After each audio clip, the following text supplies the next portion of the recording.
Hi, guys. Welcome to Cambridge Veritas English Speaking Practice in Hindi. Cambridge Veritas English Speaking Practice Hindi में आप सभी का बहुत बड़े दिल से स्वागत है। आज के लेसन में हम बात करने वाले हैं how to make requests in English. जब भी आप बाहर जाते हैं तो कई बार ऐसा होता है ना कि होटल गए हैं तो इंग्लिश में पानी मांगने की इच्छा हुई, या फिर कुछ ऑर्डर कर रहे हैं तो पोलाइटली बात करना पड़ता है। अगर आप किसी से रिक्वेस्ट कर रहे हैं, मान लीजिए आप किसी गवर्नमेंट इंस्टीट्यूशन में हैं, रिक्वेस्ट कर रहे हैं, तो जब आप इंग्लिश में बोलते हैं तो एक अच्छा इंप्रेशन पड़ता है सामने वाले पर, आपकी आपकी एजुकेशन का, आपके रहन सहन का, एट्सेट्रा। ऐसा माना जाता है आपकी इंग्लिश आपकी बैकग्राउंड के बारे में बहुत कुछ बताती है। तो जब आप रिक्वेस्ट करते हैं तो इंग्लिश में उसे किस तरीके से करा जाता है, आज के इस छोटे से लेसन में हम समझने वाले हैं। ऐसे 5 तरीके जिनको आप डायरेक्टली यूज कर सकते हैं इंग्लिश में रिक्वेस्ट करने के लिए। तो चलिए शुरुआत करते हैं आज का लेसन। सबसे पहले, हाउ टू इम्प्रूव कॉन्वर्सेशंस को कैसे इम्प्रूव कर सकते हैं। 3 चीजें यहां पर ध्यान देने की हैं। पहली, जब भी हम किसी से रिक्वेस्ट करते हैं तो कई बार ऐसा होता है हमारे कल्चर में ना, डायरेक्ट कमांड को बहुत ज़्यादा यूज़ करा जाता है। सोचते हैं सामने वाला हमारा भाई है, बहन है, तो हम डायरेक्टली बहुत जल्दी बोल देते हैं और वही मेथड हम इंग्लिश में भी यूज़ करते हैं, लेकिन वो रूड है, गलत है। स्ट्रॉन्ग वे टू रिक्वेस्ट, तो हमारा जो तरीका होता है ना रिक्वेस्ट करने का, वो थोड़ा सा स्ट्रॉन्ग होता है, थोड़ा सा कैजुअल होता है। तो हमें थोड़ा सा फॉर्मल बनाना है, थोड़ा और रिस्पेक्टफुल बनाना है। इससे क्या होगा, कई बार अर्जेंट अटेंशन में किसी की अगर हमें अर्जेंट अटेंशन चाहिए तो हम बेसिकली उस रिक्वेस्ट के ज़रिए मांग सकते हैं, रिक्वेस्ट कर सकते हैं। लोगों की कई बार बोलने का तरीका कुछ ऐसा होता है, take her to the hospital. अब वो बात तो करना चाहते हैं रिस्पेक्टफुली, लेकिन उनके मुंह से एकदम निकल गया take her to the hospital. अब ये रिक्वेस्ट नहीं है, ये एक डायरेक्ट कमांड है और इसको हमें यूज नहीं करना। इसी तरीके से लेट अस रेस्ट, इसका कहने का तरीका दूसरा भी हो सकता है। लेट अस रेस्ट एक तरीके का कमांड ही है जिसमें आप सामने वाले को बोल रहे हो मुझे परेशान मत करो, आराम करने। इसी तरीके से कॉल द पुलिस या फिर हेल्प मी, ये कुछ ऐसे फ्रेजेस हैं जो आप यूज करते हैं लेकिन इनको अवॉइड करना है। कैसे अवॉइड कर सकते हैं, आज के लेसन में मैं आपको यहां से लेकर यहां तक ऐसे 5 फ्रेजेस बताऊंगा जो आप बहुत आसानी से यूज कर सकते हो। इनका प्रोग्रेशन पता है कैसे होगा, ये वाला फ्रेज तो सबसे ज्यादा कैजुअल होगा लेकिन स्टिल आप उसे यूज कर सकते हैं, और ये वाला फ्रेज सबसे ज्यादा फॉर्मल होगा। तो चलिए शुरुआत करते हैं फ्रेज नंबर 1 से। पहला फ्रेज क्या है, पहला फ्रेज है विल यू। इसके बारे में हमें 2 चीजें ध्यान रखनी है। नंबर 1, ये सबसे ज्यादा डायरेक्ट है, और जब भी आप विल यू यूज करें उसके साथ हमेशा प्लीज जरूर ऐड करें। ठीक है, मैं कुछ सेंटेंसेस, 2 एग्जांपल्स आपको दूंगा, पहले मैं पढ़ूंगा, उसके बाद वो एग्जाम्पल आपको पढ़ना है। ठीक है, समझ में आया? चलिए स्टार्ट करते हैं। Will you please take me to the airport. मेरे पीछे रिपीट करिए, will you please take me to the airport. क्या बात है, वेरी गुड, सुपर। जैसे कि आपने देखा, हम विल के बाद यूज कर रहे हैं प्लीज, जैसा कि हमने पहले बोला था, तो वो चीज हमें ध्यान में रखनी है। दूसरा एग्जाम्पल सुनिए, ध्यान से सुनिए और मेरे पीछे रिपीट करिए। Please will you bring me a glass of water. Excellent, very good. तो अगर आपने इस सेकंड सेंटेंस में देखा होगा, प्लीज हम पहले यूज कर रहे हैं और विल हम बाद में यूज कर रहे हैं। दोनों तरीके से प्लीज का यूज कर सकते हैं। प्लीज हम विल यू के बाद में भी लगा सकते हैं और प्लीज हम विल यू से पहले भी लगा सकते हैं। दोनों तरीके वैलिड हैं, तो आपको ठीक लगे, जैसा आपका मन करे, आप उस इस तरीके से इस सेंटेंस को यूज कर सकते हैं। तो पहला तो हुआ विल यू, सबसे ज्यादा डायरेक्ट है और हमेशा इसके साथ हमें प्लीज यूज करना है। इतना समझ में आया? इसका कहीं से नोट कर लो, या तो इसे कमेंट बॉक्स में लिख लो, या फिर अपने फ़ोन में नोट कर लो इसे, बिकॉज़ आने वाले और कुछ एग्जाम्पल्स बहुत इंटरेस्टिंग होने वाले हैं। इनको अगर आप ध्यान रखेंगे तो आप बिना सोचे, बिना झेझ बिना हेजिटेशन करे आप इन फ्रेज को यूज कर सकते हैं जब भी किसी को request. Phrase number 2, could you. जब हम इसको जल्दी से बोलते हैं ना, कुड यू को, तो ये बन जाता है कुड यू। तो बेसिकली हम, ये बन जाता है ऐसे, कुड यू। ये इसकी प्रोनाउंसिएशन होती है, बहुत सारे लोगों को ये चीज नहीं पता। कुड यू बन जाता है कुड यू। अब इसके बारे में कुछ जानते हैं। ये थोड़ा सा पोलाइट तरीका है, थोड़ा सा नहीं बल्कि काफी पोलाइट तरीका है किसी से कोई भी रिक्वेस्ट करने का। जनरली 95% ऑफ द पीपल, 95% लोग जब भी अंग्रेजी में बात करते हैं तो वो किसका इस्तेमाल करते हैं? वो यूज करते हैं कुड यू का, या फिर कुड यू। मेरे पीछे रिपीट करिए, could you. Very good. Example देख लेते हैं। मैं एग्जाम्पल बोलूंगा, एक बार ध्यान से सुनिए और मेरे पीछे रिपीट करिए। Could you help me with my exam? अब थोड़ा सा पोलाइट बोलने की कोशिश कीजिए। इंटोनेशन बहुत मैटर करती है इंग्लिश में। तो जिस स्टाइल में मैं बोल रहा हूं उस स्टाइल में इस सेंटेंस को रिपीट करने की कोशिश करिए। Could you help me with my exam? Very good. इसी का दूसरा एग्जाम्पल है, could you tell us how to speak English fast? तो थोड़ा सा स्ट्रेस देना है, कुड यू टेल अस, इतने पर आवाज थोड़ा सा स्ट्रेस देना है, ऊंची रखनी है, फिर उसके बाद आप आवाज थोड़ी सी नीचे कर सकते हैं इस वाले फ्रेज। इसे ही बोलते हैं इंटोनेशन। तो एक बार और, could you tell us how to speak English fast? Very good. तो अभी तक हमने क्या सीखा? विल यू से ज्यादा डायरेक्ट है। उसके बाद पोलाइट फ्रेज जो 95% ऑफ द लोग यूज करते हैं वो है कुड यू। इसका शॉर्ट फॉर्म बन जाता है कुड यू, अदरवाइज हम इसे बोलते हैं कुड यू। अब ये तो हुआ ये वाली चीज। अब हम अगला पार्ट समझने की कोशिश करते हैं। कुड यू, जैसे हम कुड यू यूज करते हैं उसी तरीके से हम कुड यू भी यूज करते हैं। इसमें हम बोलेंगे कुड यू। सेम मेथड है, मेरे पीछे रिपीट करिए, कुड यू। कुड का बेसिकली मतलब होता है क्या आप कर सकते हैं। कुड का बेसिकली मतलब यही होता है, लेकिन कई बार हम इसको लोगों की प्रेफरेंसेस जानने के लिए भी यूज करते हैं। प्रेफरेंस का मतलब क्या हुआ कि आप क्या पसंद करेंगे, would you like T, would you like water, ऐसे करके जब भी कोई हमारे घर मेहमान आता है तो हम बहुत ही प्यार से, रिस्पेक्ट के साथ उनसे बात करते हैं और उनसे पूछते हैं कि आप क्या पीना पसंद करेंगे, कोका कोला, टी, कॉफ़ी, है ना। तो हम उसमें कुड यू यूज़ नहीं करते, हम बोलेंगे वुड यू लाइक टी और कॉफ़ी। तो हम रिक्वेस्ट के जरिए उनसे पूछ रहे हैं कि आप क्या पीना पसंद करें, प्लीज़ हमें बताइए। तो ये दोनों में फ़र्क है। आई होप अभी इससे आपको समझ में आया हो। तो वुड यू से भी ज़्यादा पोलाइट है। इसके कुछ एग्जाम्पल्स देख लेते हैं, मेरे पीछे रिपीट करिएगा। Would you please clean the room? इसकी जगह आप कुड यू भी यूज़ कर सकते हैं, कोई परेशानी नहीं है, बट ये थोड़ा और फॉर्मल हो जाता है। मेरे पीछे रिपीट करिए, would you please clean the room? Very good. दूसरा सेंटेंस।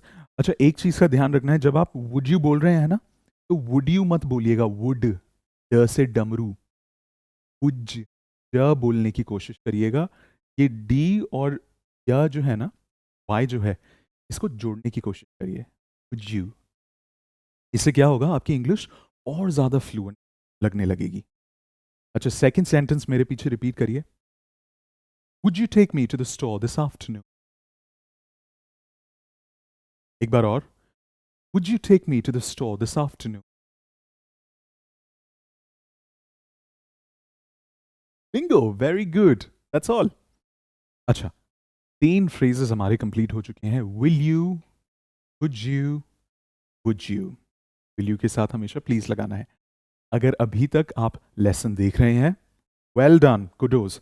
अगर आप हमारे लेसन पर नए हैं, हमारे चैनल पर नए हैं, मेक श्योर आप लेसन को सब्सक्राइब ज़रूर करें। बहुत इंपॉर्टेंट है। इससे क्या होता है, इससे हम आपके लिए और बहुत ज़्यादा अच्छे लेसन्स प्रिपेयर कर पाते हैं। हमारी टीम बहुत ज़्यादा मोटिवेट होती है। और एक और ज़रूरी चीज़, इससे ये फ़ायदा है, आने वाले जितने भी लेसन्स हैं आप मिस नहीं करेंगे। ऑलराइट, इसी के साथ लेसन को लाइक कीजिए, सब्सक्राइब कीजिए और अपने फ्रेंड्स और फैमिली के साथ शेयर करिए। चलिए अगले फ्रेज की ओर बढ़ते हैं। अगला फ्रेज है वुड यू माइंड। अब तक हमने जितने भी फ्रेजेस देखे, इन फ्रेजेस में सबसे ज्यादा फॉर्मल अगर कोई फ्रेज है तो वो है ये वाला फ्रेज, वुड यू माइंड। लेकिन एक सीक्रेट है जो मैं आपके साथ शेयर करना, बताऊं वो सीक्रेट क्या है? ध्यान से सुनिए। वो सीक्रेट है ये कि इंग्लिश में आप जब भी वुड यू माइंड का फ्रेज यूज कर, ये वाला फ्रेज यूज करते हैं, के बाद जो अगला वर्ड यूज करेंगे ना, के साथ हमेशा आपको आईएनजी लगाना है। क्या लगाना है? One more time. उसके साथ हमेशा आपको आईएनजी लगाना है। इस चीज का आपको ध्यान रखना है। दोबारा से समझते हैं। वुड यू माइंड आप जब भी यूज करेंगे, उसके बाद हमेशा आप जो भी वर्ड यूज करेंगे के साथ आपको आईएनजी लगाना है। तो ये सबसे ज्यादा फॉर्मल फ्रेज है इन सभी फ्रेजेस में, और इसके साथ हम हमेशा अगले वर्ड के साथ आईएनजी लगाते हैं। एक एग्जाम्पल से समझते हैं। Would you mind helping me with packing. तो वुड यू माइंड तो मैंने बोल दिया, उसके बाद जब मैं हेल्प बोल रहा हूं, मैं बोलूंगा helping me with packing. Help के साथ हम लगाएंगे आईएनजी।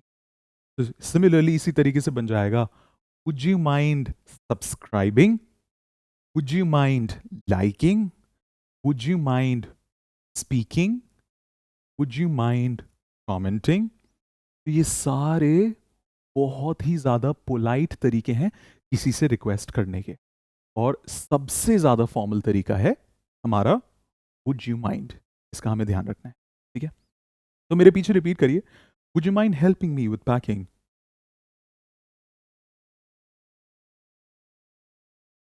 और ये बन जाएगा यहां पर क्या बन जाएगा? क्या? ठीक है, दूसरा सेंटेंस प्रैक्टिस कर लेते हैं। Would you mind speaking a bit softly. Very good, एक बार और रिपीट करिए, would you mind speaking a bit softly. Very good. तो प्रोनाउंसिएशन का रूल याद रखना है। कई बार क्या होता है ना, इंग्लिश हम बहुत अच्छी बोल लेते हैं, सब रूल्स आते हैं, लेकिन एक चीज का ध्यान बहुत अच्छे से रखना है, वो है प्रोनाउंसिएशन भी इक्वली गुड होनी चाहिए। तभी हम अच्छे से अपने आप को एक्सप्रेस कर पाएंगे और अपना इंप्रेशन भी अच्छे से जमा पाएंगे। ठीक है, तो चलिए 4 फ्रेजेस हो गए। अब हम देखने वाले हैं हमारा आखिरी फ्रेज जो सबसे ज्यादा फॉर्मल है, और ये फ्रेज है वुड यू माइंड इफ। मैं लंदन में रहता हूं और मैं देखता हूं कि जब भी मैं अंग्रेजों से बात करता हूं, सबसे ज्यादा यही वाला फ्रेज यूज करते हैं। ऐसा क्यों? बिकॉज का थोड़ा इंग्लिश बोलने का स्टाइल विक्टोरियन है। विक्टोरियन मतलब पुराने ज़माने में जैसे फॉर्मल इंग्लिश बोली जाती थी, उस तरीके से आज भी इंग्लिश बोली जाती है। तो वुड यू माइंड इफ, अब हमने माइंड के बाद इफ लगा दिया, इससे ये फ्रेज सबसे ज्यादा फॉर्मल हो गया, वेरी पोलाइट। कई बार ये फ्रेज रिक्वेस्ट्स के लिए तो यूज होता ही है, परमिशंस के लिए भी use. And always add password, ये इसका सबसे ज्यादा इंपॉर्टेंट पॉइंट, इसको समझने की कोशिश करिए। जैसे हम वुड यू माइंड के बाद आईएनजी लगाते हैं ना नेक्स्ट वर्ड के साथ, इसी तरीके से हम वुड यू माइंड इफ के बाद पास्ट वर्ड यूज करते हैं, प्रेजेंट वर्ड यूज नहीं करते, या फिर आईएनजी यूज नहीं करते। फॉर एग्जाम्पल मैं आपको इस एग्जाम्पल से समझा देता हूं। Would you mind if I borrow pen. Request भी हो रही है और परमिशन भी मांगी जा रही है। तो इफ के बाद मैंने क्या यूज करा? बोरोड। एम नॉट सेइंग, मैं ऐसा नहीं बोल रहा would you mind if I borrow your pen, वो गलत इंग्लिश। और बहुत सारे लोग जब अपनी इंग्लिश इंप्रूव कर रहे होते हैं तो ये वाली मिस्टेक बहुत कॉमनली करते हैं। जितना मैंने अभी तक अपने 15 साल की करियर में देखा है इंग्लिश ट्रेन करते हुए लोग, तो हमें ध्यान रखना है, हम बोलें would you mind if I borrowed, would you mind if you spoke, would you mind if you drove, would you mind if I if I learned. तो हर जगह क्या यूज होता है? बोरोड, लर्नड, स्पोक, ड्रोव, क्या use कर रहे हैं? Past word. ठीक है, इसका एग्जाम्पल एक बार देख लेते हैं। Second example, would you mind if we stayed one night या वन मोर नाइट। तो यहां पर स्टे क्या है? पास्ट वर्ड है, स्टेड। मेरे पीछे रिपीट करिए, इंटोनेशन ध्यान रखिए। Would you mind if we stayed one more night. अब इसको थोड़ा फास्ट बोलने की कोशिश करेंगे। Would you mind if we stayed one more night. Very good, excellent. तो अच्छा, मैं आपको थोड़ा सा स्पेस दे देता हूं। इस पूरी स्क्रीन का ना या तो स्क्रीनशॉट ले लीजिए या एक पिक्चर ले लीजिए। चलिए जल्दी से एक पिक्चर लीजिए या फिर स्क्रीनशॉट। आप लेसन को पॉज भी कर सकते हैं। वेरी गुड, उम्मीद करता हूं आपने पिक्चर या फिर स्क्रीनशॉट ले लिया होगा। तो अभी तक तो था हमारा लेसन में हमें जो सीखना था। अब हम थोड़ी सी प्रैक्टिस कर लेते हैं। लाइव प्रैक्टिस बहुत ज्यादा जरूरी है ना? तो कमेंट सेक्शन ओपन कर लीजिए। अब मैं चाहता हूं आप अपने आंसर्स कमेंट सेक्शन में डालें। ऐसा क्यों? अगर कोई आंसर गलत होगा तो मैं करेक्ट कर पाऊंगा। ठीक है, तो चलिए शुरुआत करते हैं लाइव प्रैक्टिस की। Here we go. तो हमारा पहला क्वेश्चन है ये, circle the most appropriate expression for each situation. इसका मतलब क्या हुआ? यहां पर हमें एक सिचुएशन दी गई है और उस सिचुएशन में हमें क्या बोलना चाहिए। 4 एग्जाम्पल्स हैं, हमें इनमें से इन एग्जाम्पल्स में से सबसे अप्रोप्रिएट जो एग्जाम्पल है वो कमेंट करके बताना है कि क्या सबसे ज्यादा अप्रोप्रिएट एग्जाम्पल है। You are ready to order a meal in a restaurant. You say to the server, आप रेस्टोरेंट में बैठे हैं और आप रेडी हो गए हैं कि आप क्या खाना चाहते हैं, तो आप वेटर से क्या बोलेंगे? I want water, can you bring me water, I'd like some water please, give me some water।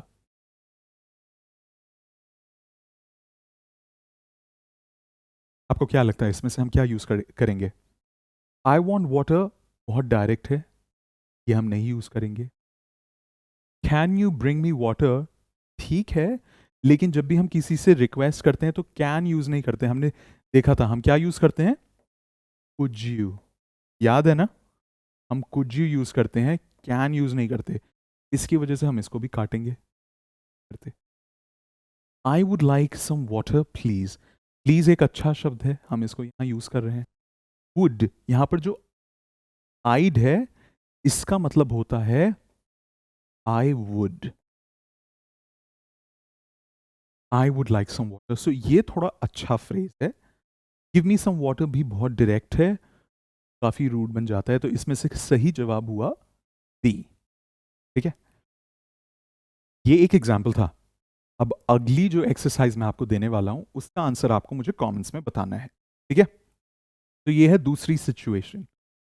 A woman has just fallen down, एक औरत है वो गिर गई हैं, उनका माइनर एक्सीडेंट हो गया है एंड कैन नॉट गेट, वो उठ नहीं पा रही हैं, उनको चोट लग गई है। तो आपके पास आपका फोन नहीं है, तो आप किसी के पास जो पास में इंसान है उसके पास फोन है, आप उसको क्या बोलेंगे? Would you mind calling an ambulance,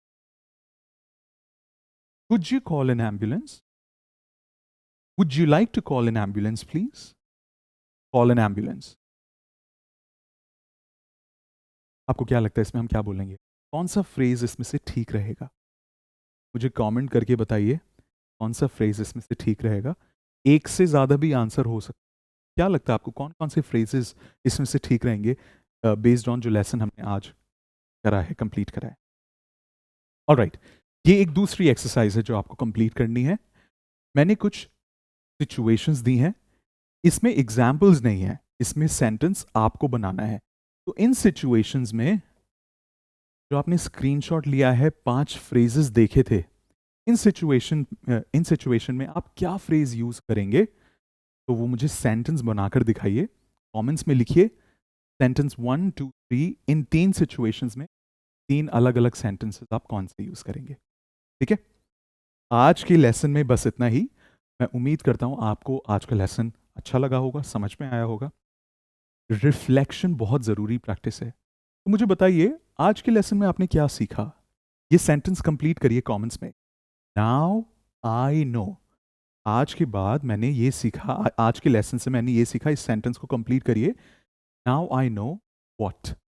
complete this sentence in the comments. ठीक है जी।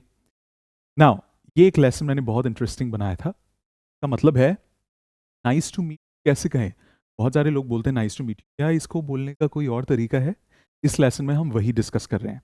तो इस लेसन को ज़रूर देखिए, बहुत अच्छा लेसन है, आपको कुछ नया सीखने को मिलेगा, लेकिन ये एक्सरसाइज खत्म करने के बाद।